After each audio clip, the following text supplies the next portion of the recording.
Live from Columbia, this is Sports Talk on the South Carolina Radio Network. Be a part of tonight's show. Call us at 800-956-7266 or email talkback@sportstalksc.com. Now, here are your hosts for Sports Talk, Phil Kornbluth, Kevin McCrary, and Tom Hayes. Wow, we missed out on a goal, and we were so close to it. This group played as close to its potential as it possibly could. I think there's no doubt that, these two wins here have to be the two biggest wins in the history of our program. Absolutely no doubt about that.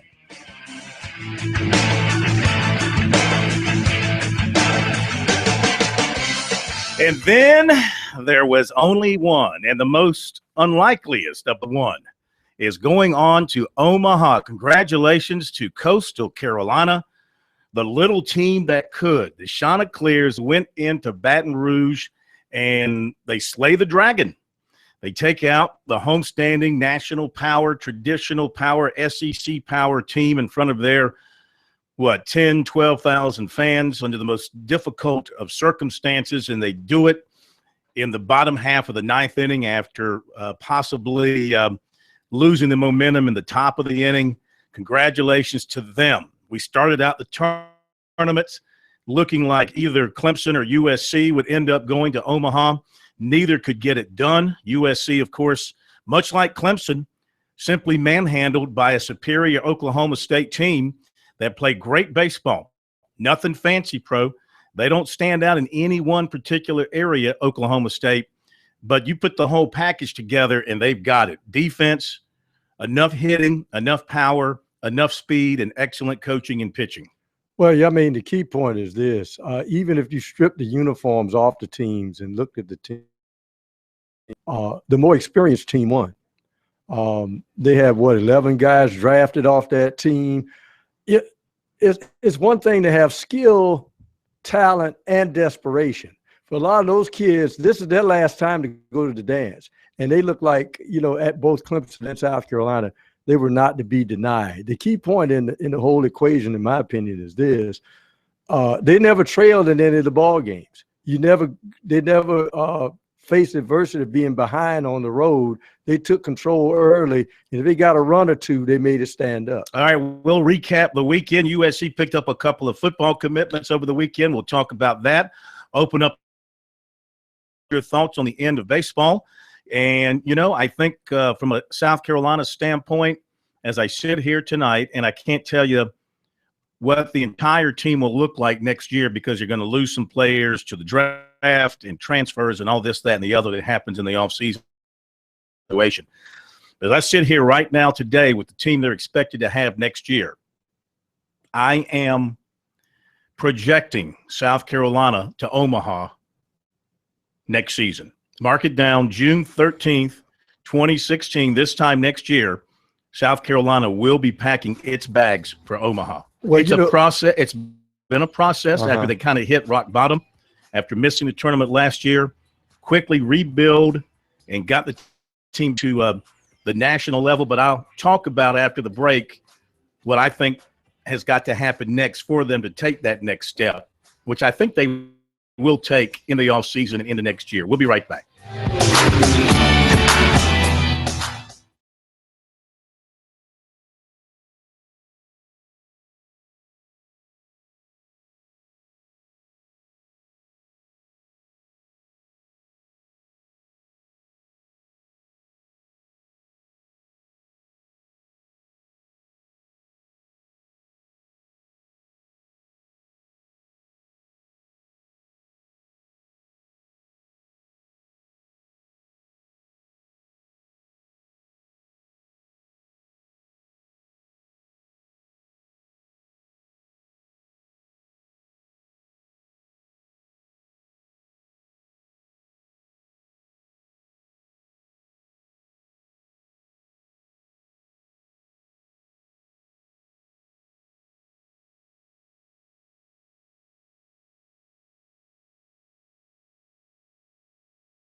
Okay, we're back. Sports Talk, South Carolina Radio Network. Phil Kornblut, the Professor Tom Hayes with you from our downtown and the bulletproof glass, turning the dials, taking your phone calls. And the number, 800-956-7266, 800-956-7266. Email talkback@sportstalksc.com, on Twitter @sportstalksc. The website is sportstalksc.com, and on Facebook, Sports Talk Radio Network. Don't forget, if you lose us over the airwaves, you can catch us on the website by watching the video stream at the bottom of the page. There's also an audio stream midway to the right side of the page for you. You can also catch us on iHeartRadio, a couple of our stations streaming on iHeartRadio out of Myrtle Beach and Greenville, and also on the TuneIn.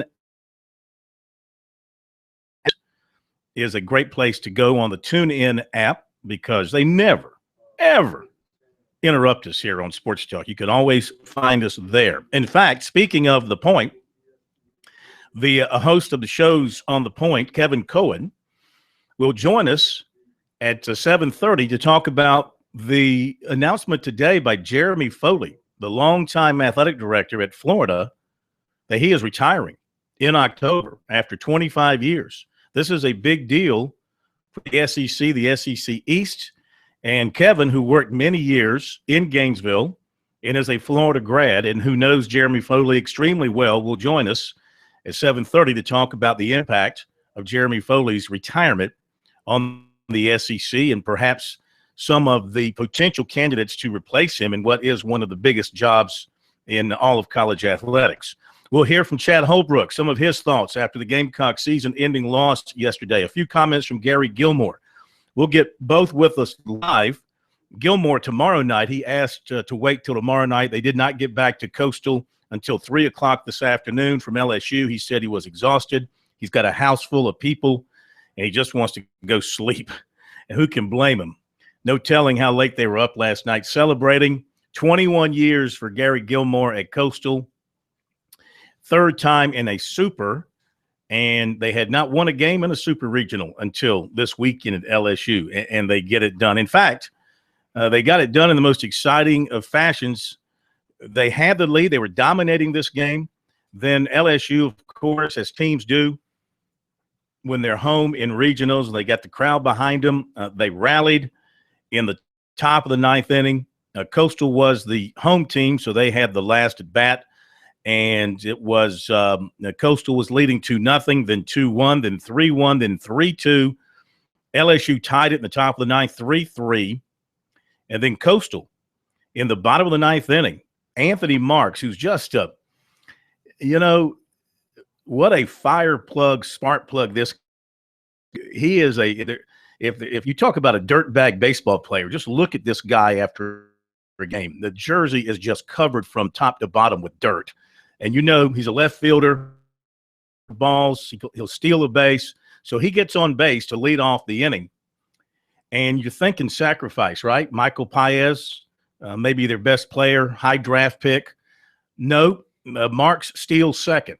So nobody out, runner on second. And it brings us to this point in the game. Paez at the plate, Marks at second as the winning run. Paez swinging on 1-0. Bouncing ball is pass read down the left field line. Marks is around third. Not in time, and the third time is the charm for Coastal Carolina. The Chanticleers are on to Omaha. Excellent call there on ESPN television last night. And that set off and you worry about the players. They dogpile. First of all, they took off for Paez after Mark scored, beat the throw at the plate on a hard slide, and he led the charge for Paez out there in the infield, and they chased him over towards third base, and then they just, they piled on. And you were worried about somebody getting hurt. Fortunately, nobody did. It was a wild celebration. And, of course, the emotions. Players were crying. Coaches were crying. For a Coastal Carolina, this is an absolute landmark moment. Now, you might say, well, what's the, Coastal Carolina basketball? They've made the NCAA tournament before, but here's the difference. Let's face it. No slight towards Cliff and his guys. They make the NCAA tournament, there's no chance they're going to win the national championship. Okay, I mean, let's face it. Coastal Carolina making a run through the NCAA tournament is about as likely to happen as me, shooting a 65 at Augusta National. Okay, it's never, ever, ever going to happen. It'll happen next year, since you But said. but Coastal Carolina baseball, now you're one of 8.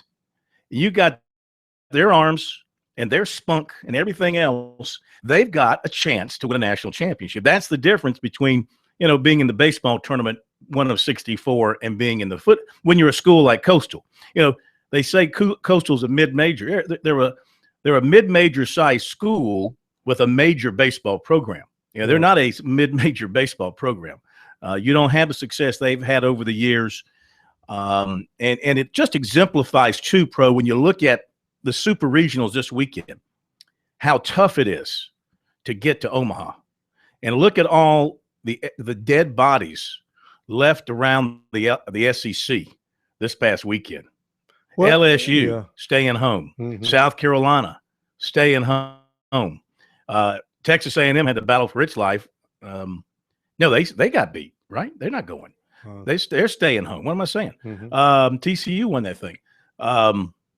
So the point is that the league that was expected to have all these teams there might just have Florida and Florida State playing tonight, or could be shut out. Louisville losing at home. Yeah, you had a bunch of national seeds go down. The key point, a lot of it is psychological. I was not surprised that South Carolina and Mississippi State lost in the super regionals for the one point of this. People say, well, they're storied programs. Yeah, but they're very young teams that bounce back. Mississippi State finished at the SEC. This year they win the regular season, but they're still a young team that had never been in this position. And then again, it was a crazy first-year coach. And it's ironic that the first 2 teams to make it to Omaha are West Coast teams. Well, we call Arizona West team. Yeah. When we said that the West was down, it has been. Yeah. As far as Coastal is concerned, I thought they won it on the first night, and I'll tell you why. 10 times out of 10, if you get into match up with LSU at home in Baton Rouge, they're going to beat you. But remember, they took that lead. Here comes LSU, and they kept stretching the lead, moving the line on LSU, and they were able to last that game 11-8. And that's when my mind said, these guys are going to steal this thing. I think they're going to steal it because they survived their scoring output, and the pressure was all on LSU. And of course, Phil, I still think teams are uncomfortable when they bat first, even when they're home for some reason, because a team like Coastal gets that last shot, and they came through. Yeah. And boy, what a great moment for them. Now, as far as the Gamecocks in Oklahoma State are concerned, the Gamecocks had a bad inning, fifth inning in the field. Marcus Mooney, a tremendous player for the Gamecocks, tried to make a play. You can't blame a guy for trying to make a play. He could have made the safer play by just going to first base and getting the out. He tried to get the lead runner. It led to what turned out to be the winning inning for Oklahoma State. But here's the thing that South Carolina has got to address this offseason if it's going to follow through on my prediction. They're going to have the pitching, but what we're seeing now is, great pitching can only carry you so far. You got to have hitting up and down your lineup so that you do not have situations like they did, like yesterday, where they went, 0 for whatever it was with runners in scoring position. You got to have guys in the 6, 7, 8 spots who can deliver in the clutch as much as the guys in the top 3 or 4 spots. And they've got to either improve in that area with the guys they got or bring in some guys who can deliver at the plate. Be right back.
800-956-7266, the number here on Sports Talk. If you'd like to join us, were you at the games this past weekend in Columbia or Baton Rouge? Share your thoughts with us about what you saw regarding your team, and also open it up for fans across the state now. Are you, despite what your allegiance might be, are you rooting for Coastal Carolina? Why not? The whole state should be behind the Chanticleers. They're the fourth team in state history to make it to the CWS, joining USC, Clemson, the Citadel, and now Coastal Carolina, so we should all be behind them. Coastal, by the way, according to the bracket, will open up against the winner of tonight's Florida State game.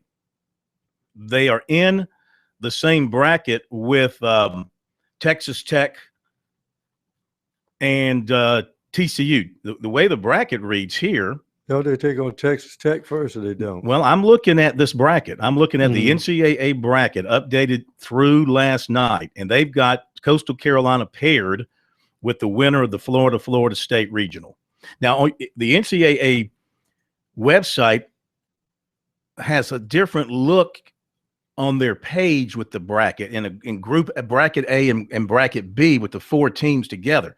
But this actual bracket has Coastal and Florida State or Florida, and that's what the release from Coastal Carolina said as well. They've got Texas Tech playing TCU, and those are the teams in bracket A. In bracket B, you've got Oklahoma State against Santa Barbara and Arizona against Miami. And I guess after tonight's game, ESPN will tell us who will play at what time and on what day, Saturday or Sunday. That's when we'll find out, I guess, after the game tonight. They'll release that information. But we should all be, of course, now rooting for Coastal Carolina.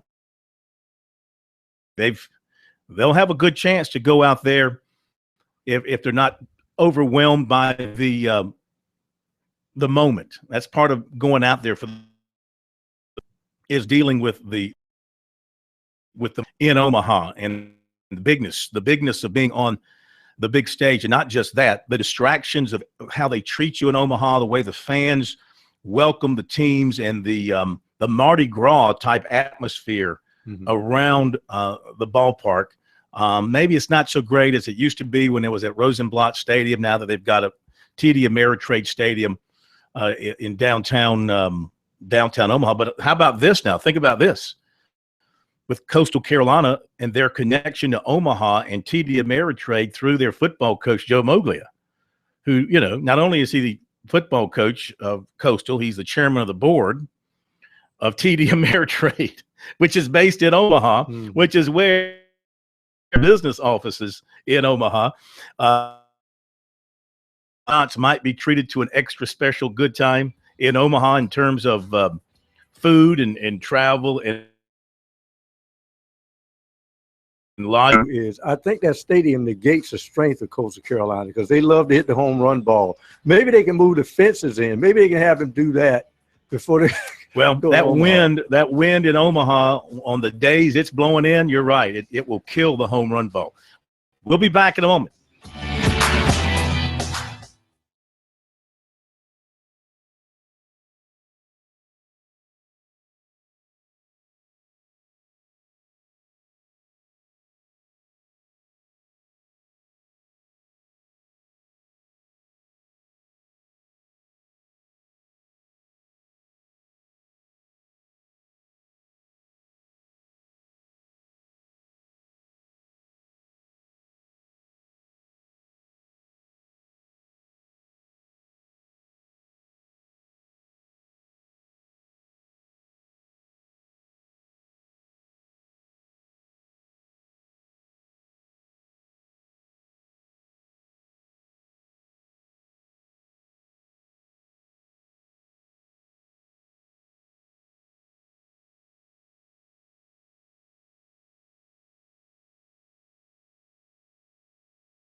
Back we are, Sports Talk, South Carolina Radio Network from downtown Columbia. Phil Kornblut, Professor Tom Hayes here. 800-956-7266 is the phone number. Email talkback at sportstalksc.com.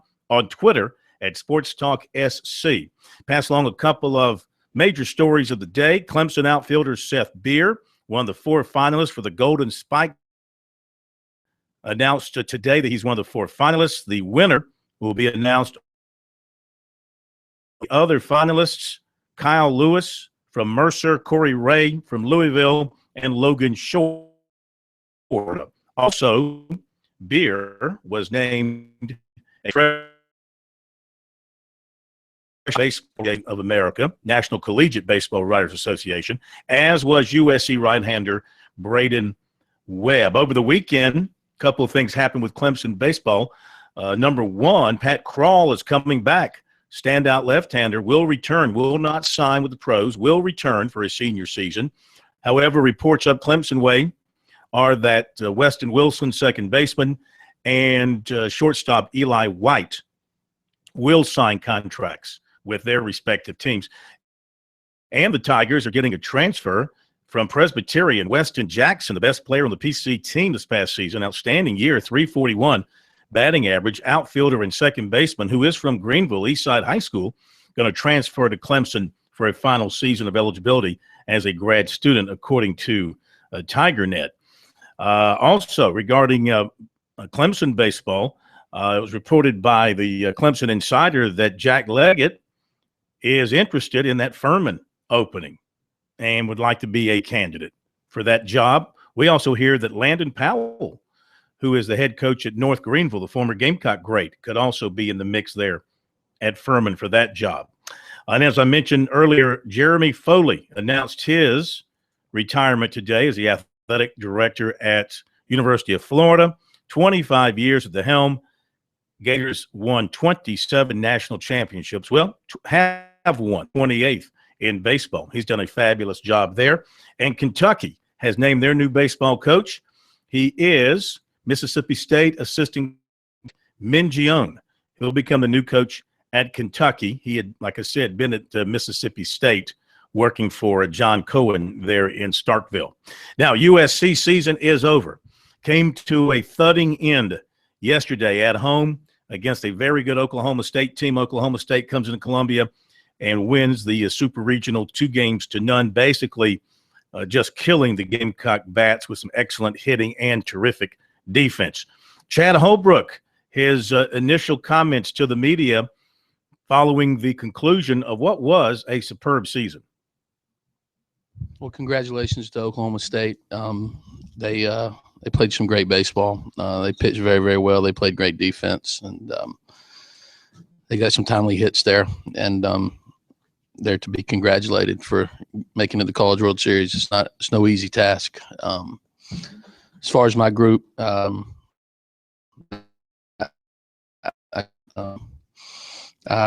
sense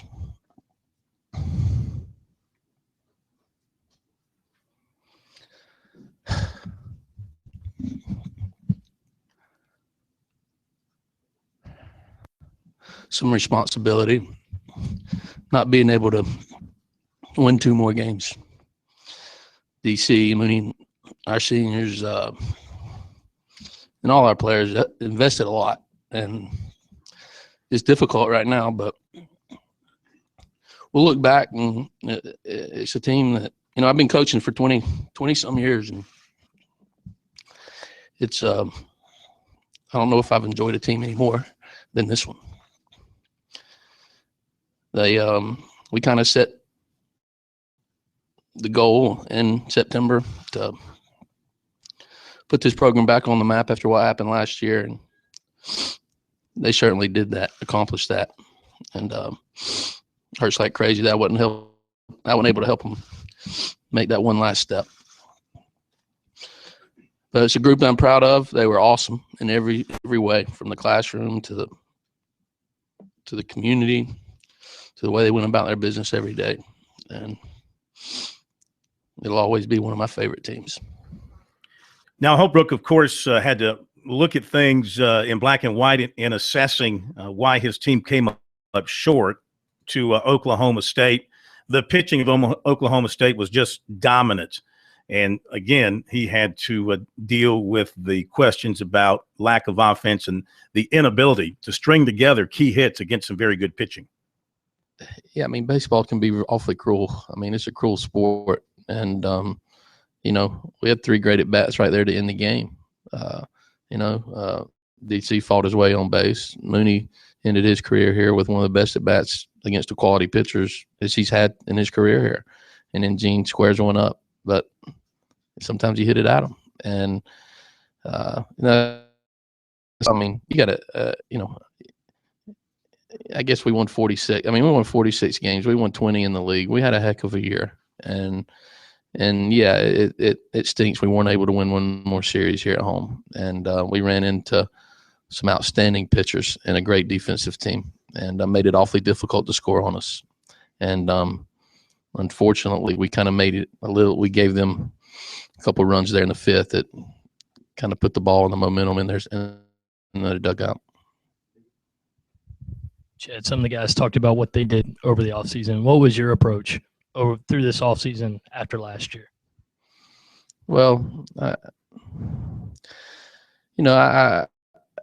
don't know if I did a lot different other than these kids were a special group. And I don't know if that's giving coaching a little bit too much credit. We had kids that were committed. We held their feet to the fire a little bit, but don't all coaches do that.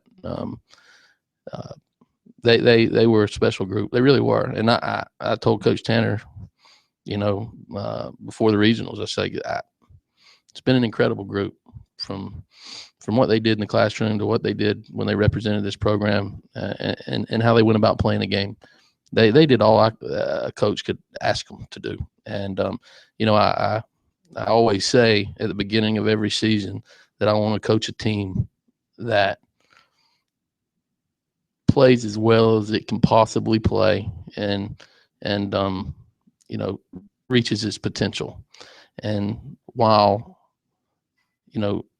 we missed out on a goal, and we were so close to it, this group played as close to potential as it possibly could.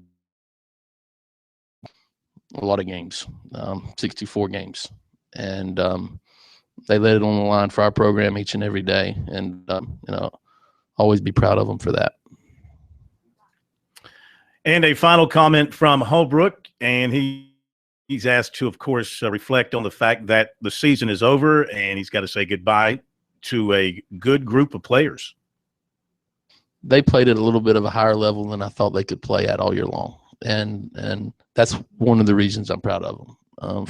There's a number of reasons, but that's one of them. And I knew that we had a good team. Don't get me.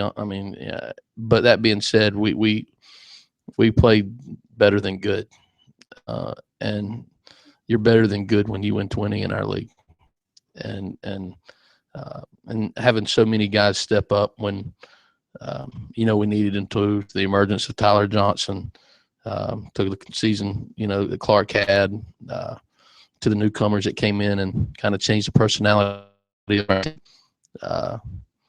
There was a special group.